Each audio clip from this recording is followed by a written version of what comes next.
Dante Moreau had killed 19 people in 7 years, and he could remember exactly 3 of their faces. Not because those 3 were particularly difficult kills or because they'd done anything memorable before dying, but because they'd looked genuinely surprised when it happened, like they'd been expecting literally anything else. Everyone else had either seen it coming or been unconscious, which made the work significantly less interesting. This was why Dante had started taking pottery classes on Tuesday evenings. Because when your job involves ending human consciousness, you need a hobby that involves creating something that doesn't bleed. The pottery studio was in a converted warehouse in Brooklyn, the kind of place where people paid $40 an hour to make ashtrays they'd never use while drinking wine that cost $3 at the bodega next door but somehow tasted better when served in mason jars. Dante had been coming here for 6 months, and he'd made exactly 1 bowl that didn't collapse during firing. He kept it on his kitchen counter and put his keys in it, which felt like a reasonable return on investment.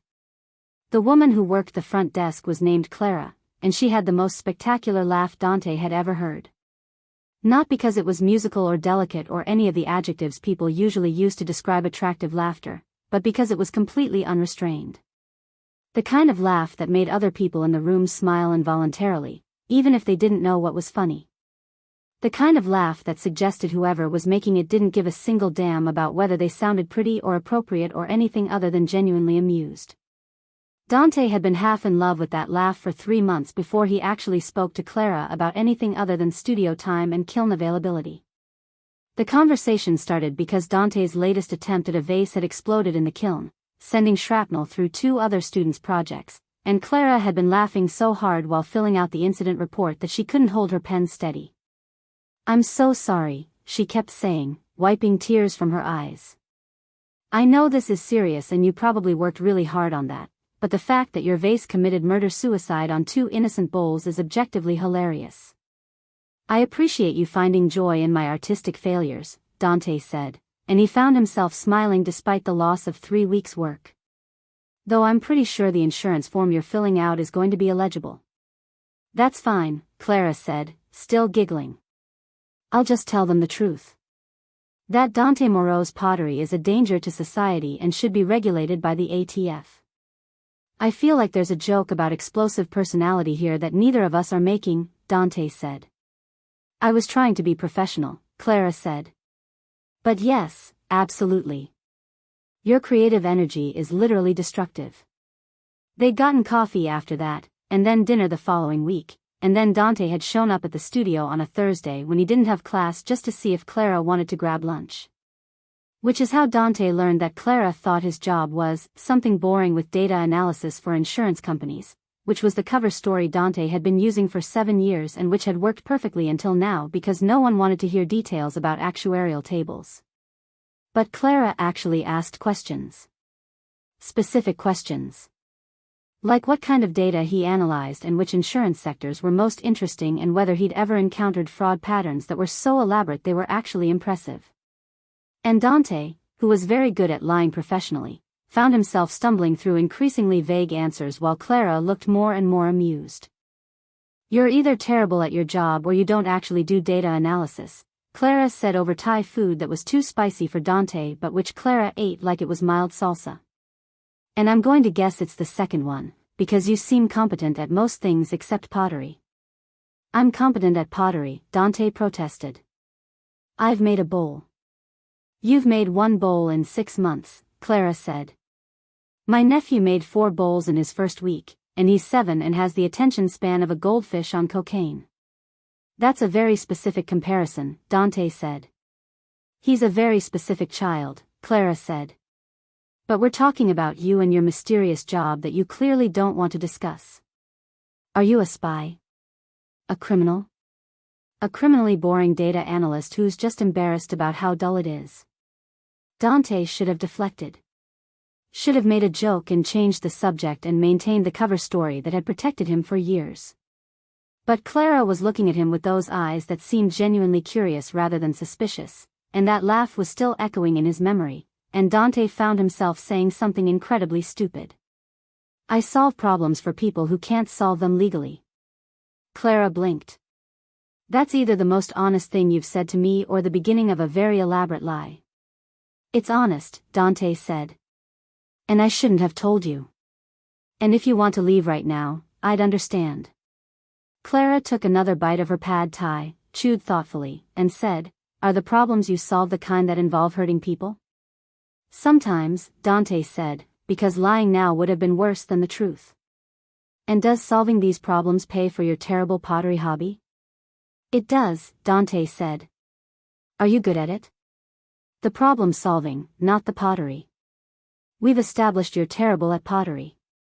"I'm very good at it," Dante said.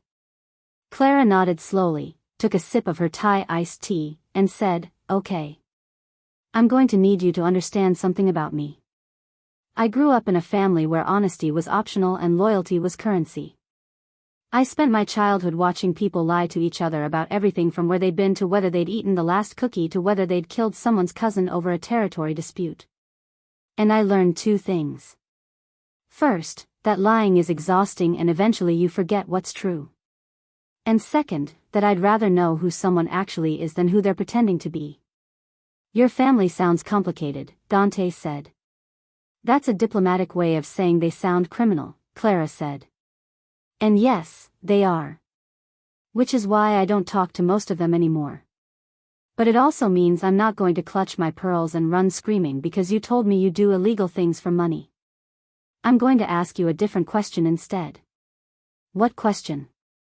"Do you enjoy it?" Clara asked. "The problem solving. Does it make you feel good?" Dante thought about that. About the 19 people and the 3 surprised faces and the way most of the work felt like precision mechanics rather than violence. "No," he said finally. "It doesn't make me feel good. It makes me feel efficient." "Which is different." "And the pottery?" Clara asked. "The pottery makes me feel incompetent," Dante said. "But at least it's creating something instead of destroying something. So there's that." "I like that answer," Clara said. "It's honest and sad and slightly ridiculous. Which seems to be your whole personality." "Thank you," Dante said. "You're welcome," Clara said. "Now finish your food and take me to see a movie. Something with explosions, since apparently that's your aesthetic." They'd been dating for 2 months when Dante's employer sent him a new contract. The target was Carlo Benedetti, a mid-level enforcer for the Benedetti family who'd been skimming money and was about to testify in a federal case that would dismantle half the family's operations. The contract was worth twice Dante's usual fee, which suggested how badly the Benedetti family wanted this problem solved before Carlo could start talking to prosecutors. Dante had worked for the Benedetti family 3 times before. They paid well, provided good intelligence, and didn't ask stupid questions about methodology. This should have been straightforward. Except the meeting location for receiving the full contract details was at a restaurant Dante recognized, because he'd been there 2 weeks ago with Clara, celebrating her birthday with cannoli that she'd declared were spiritually perfect. The man who handed Dante the contract envelope was Antonio Benedetti, the family's current patriarch, and he had Clara's eyes. The exact same shade of brown that looked almost gold in certain light. The same shape. The same way of looking at people like they were puzzles that needed solving. Dante felt something cold and sharp lodge itself in his chest as he opened the envelope and saw Carlo Benedetti's photograph, and underneath it, a note that said Carlo was planning to use testimony about Antonio's illegitimate daughter as leverage for witness protection. The daughter Antonio had kept secret for 26 years to protect her from exactly the kind of life Antonio had lived.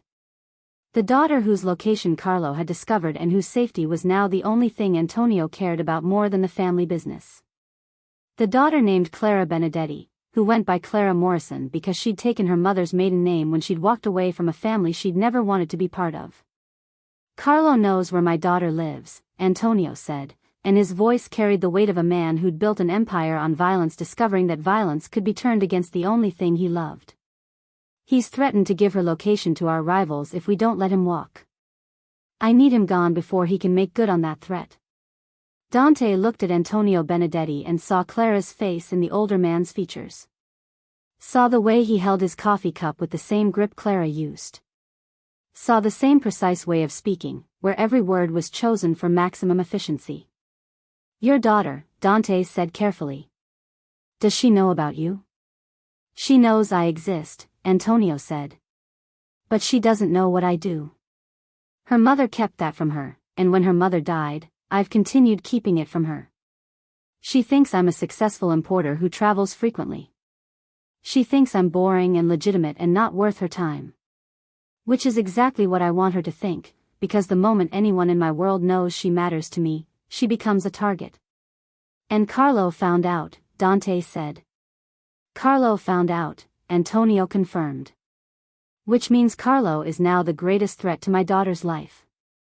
And I'm paying you a significant amount of money to eliminate that threat before he can use it. Dante took the contract, drove home, and sat in his apartment staring at the wall for 3 hours. He'd killed 19 people, and he could remember exactly 3 of their faces, and he'd never once felt conflicted about the work because the people who hired him were solving problems that needed solving, and Dante was just the mechanism by which those solutions were implemented. He didn't make moral judgments. He didn't ask whether the targets deserved what was coming. He just executed contracts with the same precision he brought to everything else in his life. But this was different. Because killing Carlo Benedetti meant protecting Clara. And protecting Clara meant continuing the relationship he'd built with a woman who didn't know her father had just hired her boyfriend to commit murder. A woman who'd been honest about her criminal family and her decision to walk away from that life. A woman whose laugh made Dante want to create things instead of destroying them. And the worst part, the part that made Dante want to put his fist through the wall, was that he couldn't tell Clara the truth. Because telling her would mean explaining that her father knew where she lived and what she'd been doing and who she'd been seeing. Would mean destroying the distance she'd fought to create between herself and a family that measured love in blood and loyalty. Would mean pulling her back into exactly the kind of life she'd spent years escaping. Dante had 2 choices. Complete the contract, kill Carlo, protect Clara without her ever knowing she'd been in danger, and live with the weight of that secret forever. Or refuse the contract, let Antonio find someone else to solve the problem, and accept that Clara would eventually find out that Dante had been working for her father's organization all along and hadn't told her. There was a third option, which Dante's brain supplied at 3 in the morning when he still hadn't managed to sleep. He could kill Antonio instead of Carlo. Eliminate the man who'd created the problem in the first place. But that would mean putting Clara in even more danger, because Antonio's death would trigger a succession war in the Benedetti family that would make everyone associated with Antonio a target, including illegitimate daughters who'd tried to walk away. Dante went to pottery class the next Tuesday because not going would have been suspicious, and Clara was at the front desk wearing a sweater that was 3 sizes too large and made her look like she was being consumed by knitwear. She smiled when she saw him, and Dante felt the weight in his chest get heavier. "I made something for you," Clara said, pulling a small ceramic box from under the desk. "I know you're terrible at pottery, so I figured I'd make you something that wouldn't explode and kill innocent bystanders." The box was painted with clumsy flowers and had a lid that fit perfectly, and Dante felt something in his throat that might have been emotion if he'd allowed himself to feel things like that. "This is great," he said. "Thank you." "You're supposed to put secrets in it," Clara said. "Or weed. Or whatever it is that mysterious problem solvers keep in small boxes." "I'll put my second best secrets in it," Dante said. "The best ones wouldn't fit." "That's either romantic or ominous," Clara said. "I'm choosing to believe it's romantic."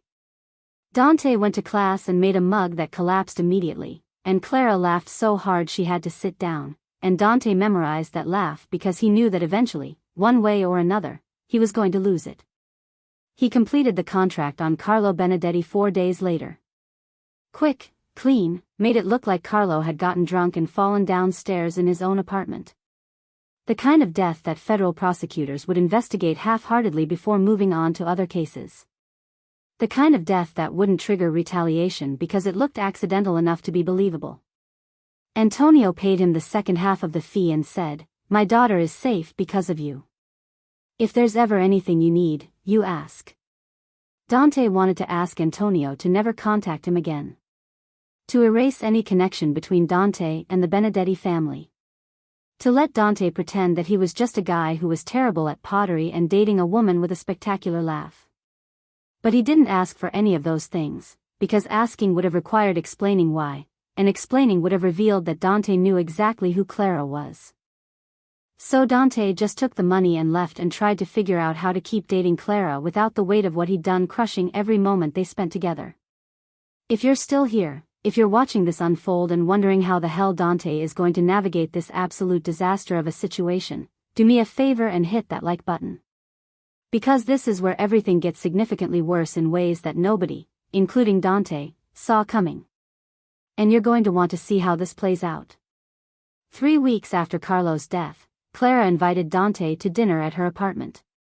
She made pasta from scratch, which involved more flour than Dante thought was structurally necessary and resulted in her kitchen looking like a snowstorm had happened indoors. But the pasta was perfect, and they ate it with wine Clara had stolen from her nephew's communion because the Catholic Church has excellent taste in wine and no one will miss one bottle, and Dante felt almost normal for the first time since taking Antonio's contract. "I need to tell you something," Clara said after dinner, and Dante felt his entire body tense because those 7 words had never preceded anything good in the history of human communication. "Okay," Dante said. "My father reached out to me," Clara said. "Which he does maybe twice a year, usually around holidays or when he wants to pretend we have a functional relationship. But this time was different. He said someone close to him had been threatening me, and that person is now dead, and I'm safe. And he wanted me to know that he'd handled it." Dante kept his face carefully neutral, which was significantly harder than keeping his hands steady when shooting someone from 200 meters. "What did you say?" "I told him I didn't want to know the details," Clara said. "Because knowing details means being complicit, and I've worked very hard to not be complicit in whatever my family does. But Dante, the thing is, my father said this person died 4 days after you and I had that conversation about your job. The conversation where you told me you solve problems for people who can't solve them legally." Dante's throat felt like it was closing. "Clara." "Let me finish," Clara said, and her voice was steady but her hands weren't. "I know my father. I know how he operates. And I know that when he has a problem that involves keeping me safe, he doesn't handle it himself. He hires people. People who are very good at solving problems. People who probably don't ask too many questions about who they're protecting or why." "What are you asking me?" Dante said. "I'm asking if the problem my father solved was solved by you," Clara said. "I'm asking if you killed someone to protect me without knowing you were protecting me. And I'm asking because I need to know if the reason you're with me is because you feel obligated or guilty or responsible, or because you actually want to be here." Dante looked at this woman who'd somehow figured out what he'd done without having any proof, who'd connected dots that shouldn't have been connected, and he realized that lying now would be worse than anything else he'd done. "Yes," he said. "I took a contract from your father. I didn't know he was your father until I met with him. And when I realized who you were, I could have refused the contract, but refusing would have meant someone else would complete it, and I wouldn't have been able to make sure it was done in a way that didn't splash back on you." Clara was quiet for a long time, and Dante watched her process this information with the same careful attention she used for everything else. "So you killed someone to protect me?" "Yes." "Without telling me I was in danger?" "Yes." "Because telling me would have revealed that you work for my father's organization and that my father knows where I live and what I'm doing?" "Yes." Clara stood up and walked to her window, looking out at Brooklyn like it might contain answers. When she spoke again, her voice was different. Harder. "I left my family because I didn't want to be part of their world. I didn't want to owe them anything or be protected by violence or have my safety purchased with someone else's death. And now I find out that I've been dating someone who's exactly the kind of person I was trying to escape." "I'm not part of your family," Dante said. "You took money from my father to kill someone," Clara said. "That makes you part of my family's world whether you like it or not. And it makes me complicit, because I'm dating you, which means my safety was purchased with blood, which is exactly what I've spent my entire adult life trying to avoid." "What do you want me to say?" Dante asked. "I want you to say you'll stop," Clara said, turning to face him. "I want you to say you'll walk away from this work and find something else to do, something that doesn't involve killing people, even if those people are threatening someone you care about." I want you to say that being with me matters more than whatever money or obligation or efficiency drives you to keep doing this. Dante wanted to say all of those things. Wanted to promise that he'd stop and change and become someone who made pottery that didn't explode and solved problems that didn't require violence. But promising that would have been another lie, because Dante knew himself well enough to know that walking away from the work wasn't something he knew how to do. I can't promise that, Dante said. Because I don't know how to be anything other than what I am. And what I am is someone who's very good at solving problems that need violence. I wish I was different. I wish I'd met you before I'd become this. But I can't undo 7 years of work, and I can't pretend that stopping would be simple or easy or anything other than losing the only thing I've ever been good at besides disappointing you in pottery class. Clara's eyes were wet, and Dante hated himself for being the reason. Then I need you to leave, she said. Because I can't be with someone who chooses violence over everything else. Even if that violence is meant to protect me. Even if you're really good at it. Even if part of me understands why you do it. Dante left. He walked out of Clara's apartment and went back to his own place and sat in the dark wondering if this was what regret felt like, because he'd never experienced it before with this kind of intensity. He'd regretted tactical mistakes. Regretted not bringing better equipment to certain jobs. Regretted that one time he'd accidentally killed someone's dog because the dog had been in the wrong place at the wrong time. But he'd never regretted being who he was until now. He avoided the pottery studio for 3 weeks. Avoided the neighborhood where Clara lived. Avoided thinking about her laugh or the way she'd looked at him like he was someone worth knowing instead of someone who solved problems with bullets. And then Antonio Benedetti called with another contract. We have a situation, Antonio said. My daughter has been asking questions. About the business. About me. About who she can trust. And those questions have attracted attention from people who'd like to use her to get to me. What kind of attention?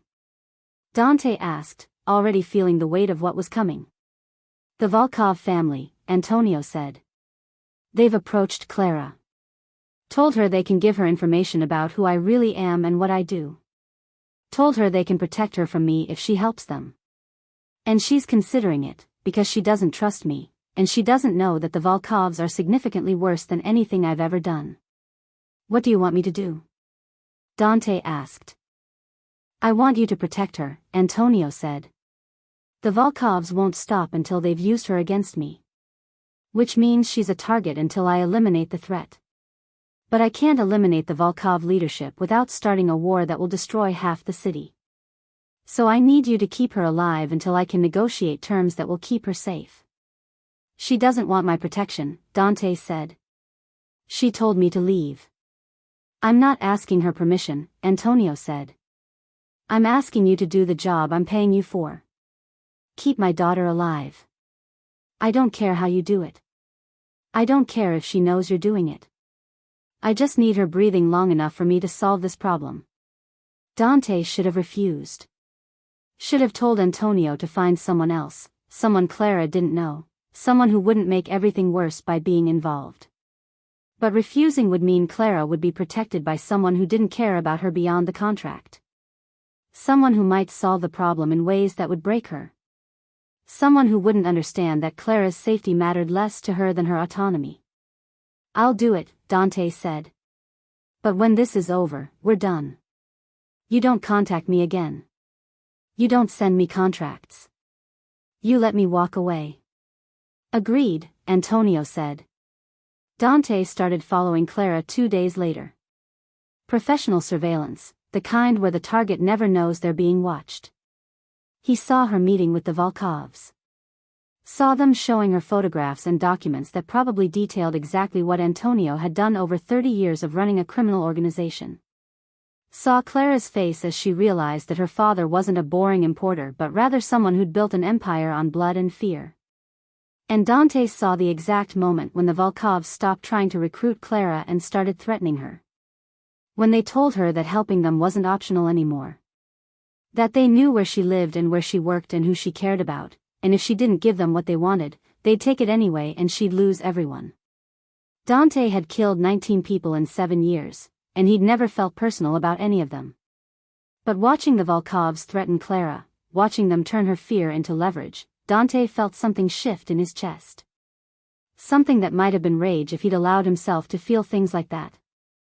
Something that made the careful distance he maintained between work and emotion feel suddenly insufficient. He waited until Clara left the meeting. Waited until she was safe in her apartment, door locked, lights on. And then he went back to where the Volkovs were celebrating their successful recruitment of Antonio Benedetti's daughter, and he killed all three of them. Quick, efficient, and significantly messier than his usual work because he wanted to send a message to anyone else in the Volkov organization who might think Clara was still a viable target. The message was simple: touching Antonio Benedetti's daughter would cost significantly more than whatever you'd gain. Antonio called Dante 8 hours later. "What the hell did you do?" "I solved the problem," Dante said. "By executing 3 members of the Volkov family in a way that's going to start the war I was trying to avoid?" Antonio said, and his voice carried the kind of controlled fury that made grown men reconsider their life choices. "You told me to keep your daughter safe," Dante said. "They were threatening her. Now they're not. The Volkovs can either accept that their people died because they crossed a line, or they can escalate and deal with the consequences. But either way, Clara is safe. Clara is safe until the Volkovs decide to retaliate," Antonio said. "Which they will, because you made this personal instead of business. So now instead of protecting my daughter from one family, I'm going to be protecting her from a war that you just started." "Then you should have been more specific about the parameters," Dante said, and hung up. He knew he'd crossed a line. Knew that killing the Volkovs the way he had was unprofessional and reckless and driven by emotion instead of strategy. Knew that Antonio was right about the war this would trigger. But Dante also knew that letting the Volkovs continue threatening Clara would have meant watching them dismantle her piece by piece until she gave them what they wanted or broke trying to resist. And Dante couldn't watch that happen. Not to her. Not when he could prevent it. Clara called him 6 hours after that. "I need to see you," she said, and her voice sounded strange. Flat. Like she'd used up all her emotion and had nothing left. They met at a diner that was open 24 hours and served coffee that tasted like burned regret. Clara sat across from him and said, "The Volkovs who were threatening me are dead. All 3 of them. Killed in a way that was designed to send a message. And I know you did it, because that's what you do. You solve problems with violence." "Yes," Dante said. "I told you to stay away," Clara said. "I told you I didn't want protection that came from killing people. And you did it anyway." "Yes," Dante said again. "Why?" Clara asked, and her voice cracked. "Why couldn't you just let me handle it? Why couldn't you trust that I could find another way?" "Because there wasn't another way," Dante said. "They weren't asking. They were threatening. And they would have kept threatening until you gave them what they wanted or until they decided you were more valuable dead than alive. And I couldn't watch that happen. So you killed them," Clara said. "You killed 3 people to protect me, even though protecting me this way is exactly what I told you I didn't want. Even though doing this means starting a war that's going to put more people in danger, including me." "Yes," Dante said for the 3rd time, because there weren't any other words that would make this better. Clara was crying now, quiet tears that she didn't bother wiping away. "I love you," she said. "Which makes this so much worse. Because I love you, and I can't be with you. Because you're exactly what I've spent my life running from. Someone who solves problems with violence. Someone who makes decisions about my safety without asking me. Someone who'd rather kill 3 people than find a way that doesn't involve blood." "I know," Dante said. "Do you?" Clara asked. "Do you know what it's like to love someone and know that loving them makes you complicit in everything they do? Do you know what it's like to want someone and hate what they represent at the same time?" "No," Dante said. "But I know what it's like to love someone and know that you're going to lose them because of who you are. And I know that losing you is the price for keeping you alive. And I'd make the same choice every time, even knowing how it ends."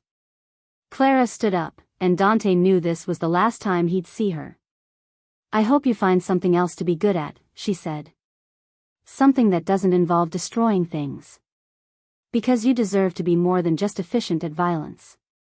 She left, and Dante sat in the diner drinking burned coffee and feeling something that might have been grief if he'd allowed himself to feel things like that. The war with the Volkovs lasted 6 weeks. Antonio Benedetti managed to negotiate terms that kept Clara out of direct danger, but the cost was significant.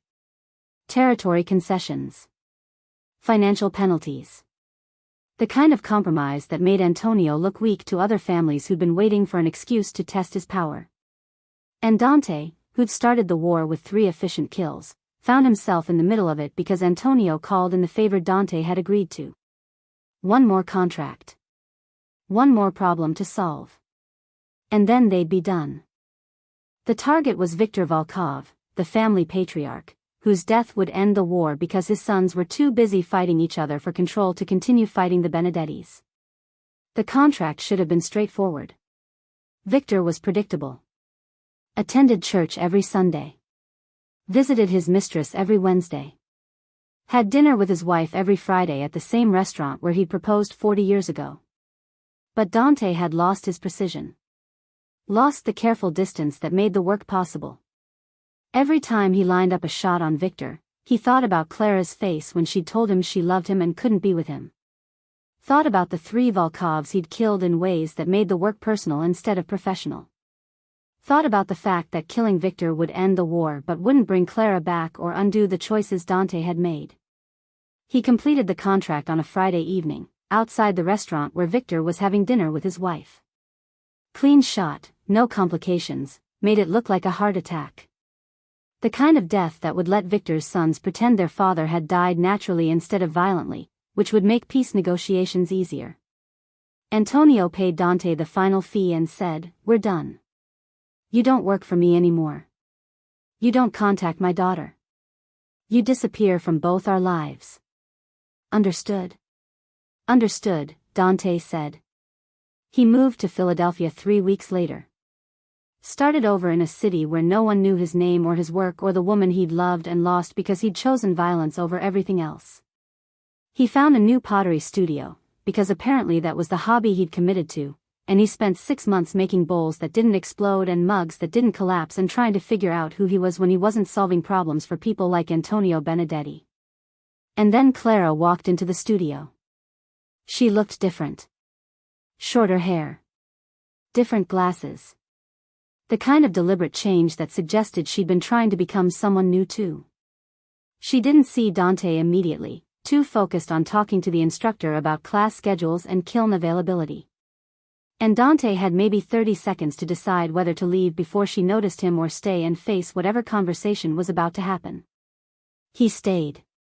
Because running would have been cowardly, and because maybe he owed Clara the chance to tell him exactly what she thought of him without the weight of immediate danger forcing them both to make impossible choices. Clara saw him. Her expression cycled through surprise and recognition and something Dante couldn't quite identify. She walked over to where he was working on a vase that was probably going to collapse but which he'd been carefully not giving up on. "You're in Philadelphia," Clara said. "I am," Dante said. "I moved here 3 months ago." "Coincidence?" Clara asked. "No," Dante said. "I knew you'd applied to a graduate program here. Forensic linguistics. I figured Philadelphia was far enough from New York that we'd both have space to figure out who we are when we're not running from our families or each other." "So you followed me," Clara said. "I moved to the same city as you," Dante corrected. "But I wasn't planning to contact you. I was just planning to exist in the same geographic region and hope that maybe eventually I'd be someone you'd be willing to know again." Clara sat down at the table across from where Dante was working. "The war ended," she said. "My father and the Volkovs made peace. Terrible, expensive peace that made both families weaker, but peace. And my father told me what you did. How you killed Viktor Volkov to end the fighting. How you took that contract even though you'd told him you were done working for him. It was the last one," Dante said. "And it needed to be done, and I was the person who could do it without it becoming personal again." "Was it?" Clara asked. Not personal? No, Dante said honestly. It was completely personal. Everything since the moment I met you has been personal. Which is why I moved here instead of taking new contracts. Because I can't keep doing that work when it keeps affecting people I care about. So you stopped, Clara said. I stopped, Dante confirmed. Which means I'm now a 34-year-old man with no marketable skills except pottery, which I'm terrible at, and problem solving, which I was very good at but can't do anymore because it ruined the only relationship that ever mattered to me. Clara looked at the vase Dante was working on. That's actually not bad, she said. It's lopsided and the walls are uneven, but it's not going to explode and kill anyone, which is significant progress. Thank you for that ringing endorsement of my artistic development, Dante said. You're welcome, Clara said. She was quiet for a moment, her fingers tracing patterns on the table that Dante recognized as stress behavior. I've been in therapy, she said finally. Dealing with the family stuff. The violent stuff. The loving someone who kills people stuff. And my therapist asked me a question that I've been thinking about for 3 months. What question? She asked me if I was angrier at you for killing people to protect me, or at myself for wanting you to do it, Clara said. Because the truth is, when I found out the Volkovs were dead, my first emotion wasn't horror or disgust. It was relief. I was relieved that they couldn't threaten me anymore. And then I felt guilty about feeling relieved, which made me angry at you for putting me in a position where I had to feel guilty about being safe. That's not your fault, Dante said. I know that intellectually, Clara said. But emotionally, it's more complicated. Because I spent my whole life trying to not be the kind of person who benefits from violence. And then I met you, and I fell in love with you, and I benefited from violence whether I wanted to or not. And I couldn't figure out how to reconcile those things. Have you figured it out now? Dante asked. Not really, Clara said. But I've figured out that I can't spend the rest of my life hating myself for loving someone complicated. And I can't spend the rest of my life punishing you for being who you are, even if who you are makes me uncomfortable sometimes. So I'm here because I want to try again. If you want that. Dante looked at her, this woman who'd somehow found him in a city of millions, who'd just offered him something he didn't think he deserved and definitely didn't think he'd get. I want that, he said. But you should know that I'm probably going to disappoint you. I'm trying to be different, but different is hard when you've been one thing for your entire adult life. And I don't know if I can promise I'll never fall back into old patterns. I'm not asking for promises, Clara said. I'm asking if you're willing to try. To build something that isn't about violence or obligation or protecting me from my family. Just something that's about us figuring out how to be together when neither of us knows exactly who we're supposed to be. I can try that, Dante said. Good, Clara said. Now show me how to make a bowl that doesn't look like it was made by a 7-year-old with the attention span of a goldfish on cocaine. Dante laughed, actually laughed, for the first time in months. That's still the best description of incompetent pottery I've ever heard. They spent the next 2 hours working with clay, and Clara was significantly better at it than Dante, which she found endlessly amusing. And Dante watched her laugh while she was elbow deep in clay, and he felt something shift in his chest. Not the weight disappearing entirely, because that would never happen. But the weight becoming something he could carry instead of something that crushed him. 3 weeks later, Antonio Benedetti sent Dante a message. Not a contract. Just a message that said, "My daughter tells me you're in Philadelphia. She also tells me you've stopped working. I'm choosing to believe this is permanent. If it's not, if you ever put her in danger again by going back to that life, we'll have a different conversation. But if you're serious about changing, then you have my conditional approval to date my daughter. Don't make me regret this." Dante showed the message to Clara, who rolled her eyes so hard Dante worried she'd injure something. "My father thinks he gets to approve who I date," she said. "Like I'm 16 and need parental supervision. This is exactly why I don't talk to him." To be fair, Dante said, I did kill multiple people while working for him. So his concern might be justified. "You're not helping your case," Clara said. I'm just saying that if my daughter was dating a hitman, I'd probably also have opinions about it. Former hitman, Clara corrected. And you're not allowed to have opinions about hypothetical future daughters because you haven't even mastered making a coffee mug yet, so parenting is definitely beyond your current skill set. That's fair, Dante said. They built something over the next 6 months that looked almost normal from the outside. Dante got a job doing security consulting for a firm that specialized in helping businesses identify vulnerabilities in their systems. It wasn't creative, but it paid well and used skills he already had without requiring him to kill anyone. Clara finished her graduate program and started working for a nonprofit that helped domestic violence survivors rebuild their lives away from their abusers, which Dante thought was the most Clara thing she could possibly do with a linguistics degree. And they went to pottery classes together every Tuesday, and Dante got marginally better at not destroying everything he touched, and Clara kept laughing that laugh that made Dante believe maybe he could be someone worth knowing. But 6 months after they'd started trying again, Dante got a phone call from a number he didn't recognize. The voice on the other end was familiar in a way that made Dante's stomach drop. Dante Moreau, the voice said. We haven't spoken in years, but I think it's time we had a conversation about mutual interests. Who is this? Dante asked, though he already knew. Alexei Volkov, the voice said.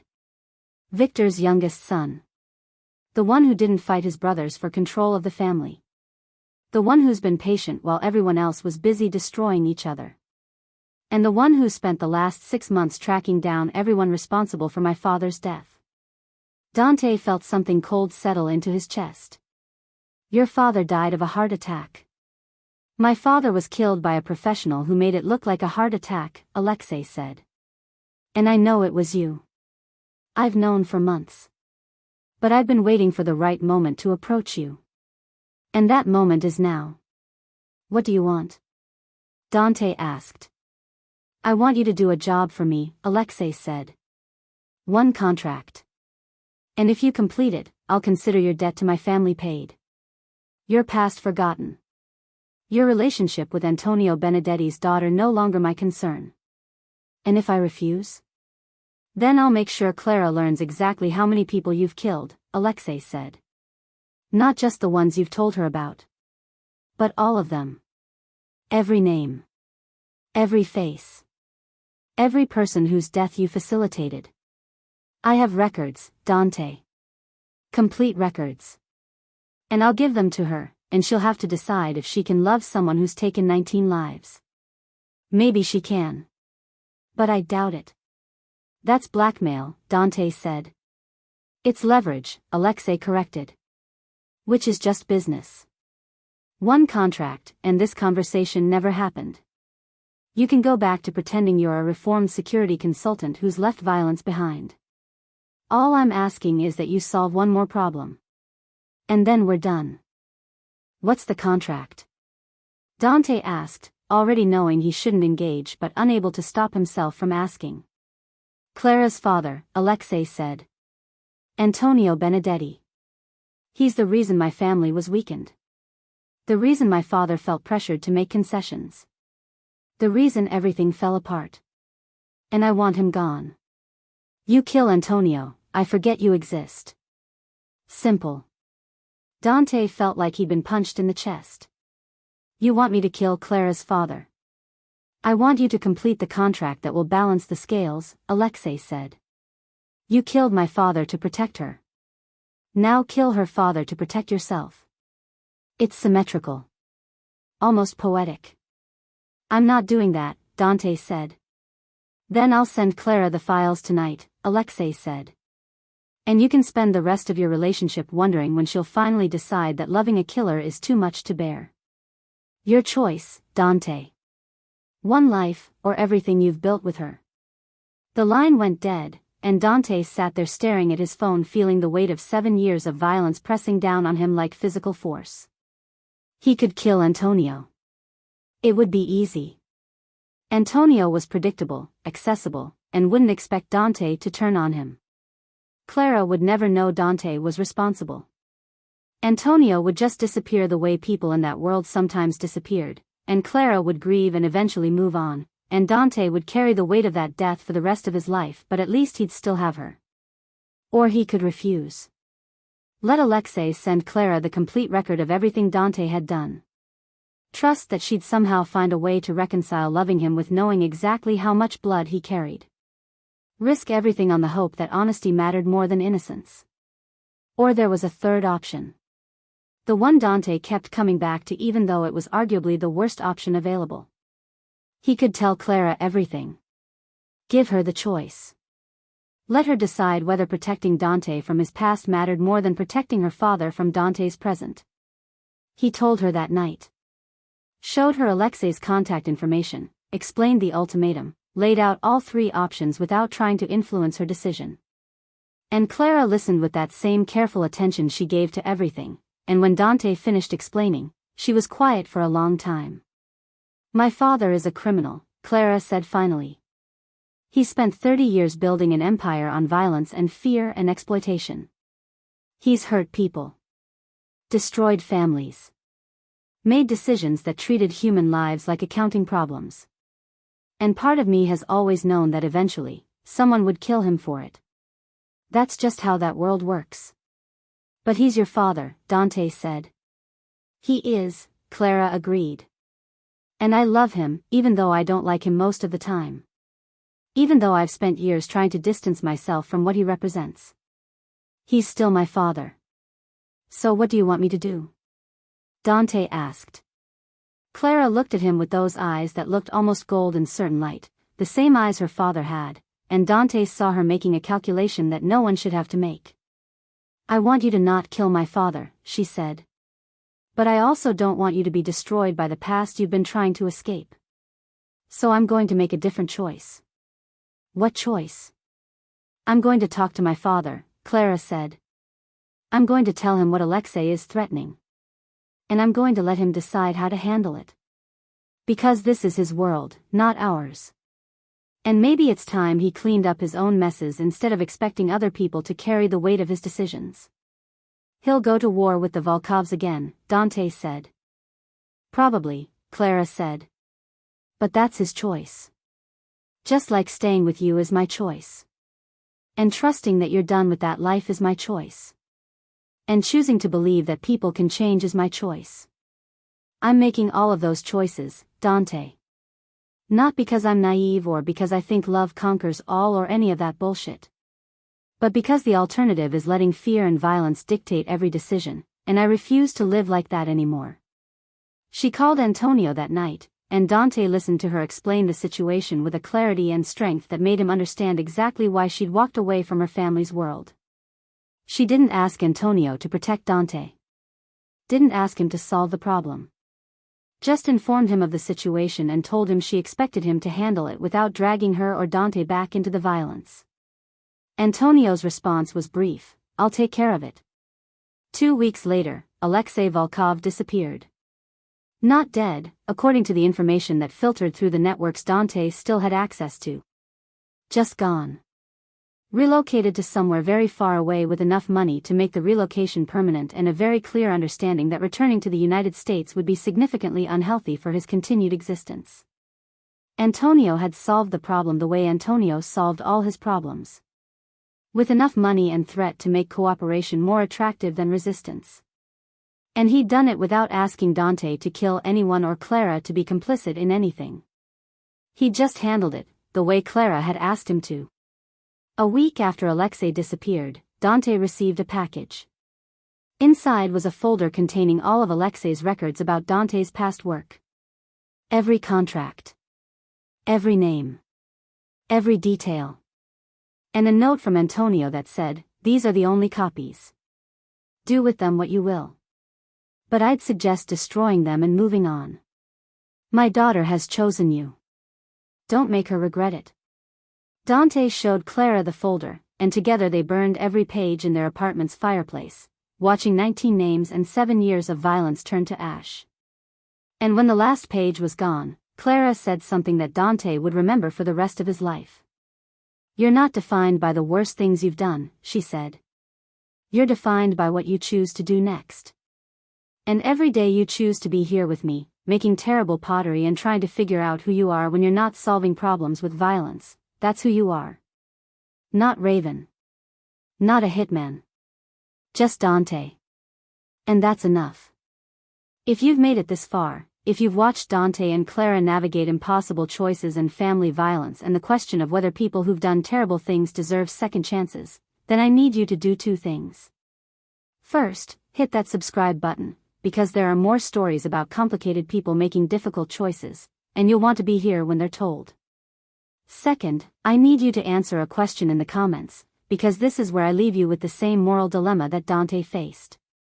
If someone you loved was threatened by your past, and the only way to protect them was to kill someone they loved, would you do it? Would you sacrifice their family to preserve your relationship? Or would you risk losing everything by choosing honesty and hoping love is stronger than violence? There's no right answer here. Just the choice you'd make, and what that choice says about who you are. So tell me in the comments. Be honest. Be thoughtful. And maybe together we can figure out whether redemption is something you earn or something you're given by people who choose to see past what you've been. Until next time, remember that the worst thing you've ever done doesn't have to be the last thing you ever do. Change is hard. Growth is painful. But maybe, just maybe, becoming someone better is worth the weight of carrying who you used to be. Choose carefully. Choose honestly. And choose knowing that someone out there might love you enough to help you carry that weight. Just like Clara did for Dante. Just like maybe someone could do for you.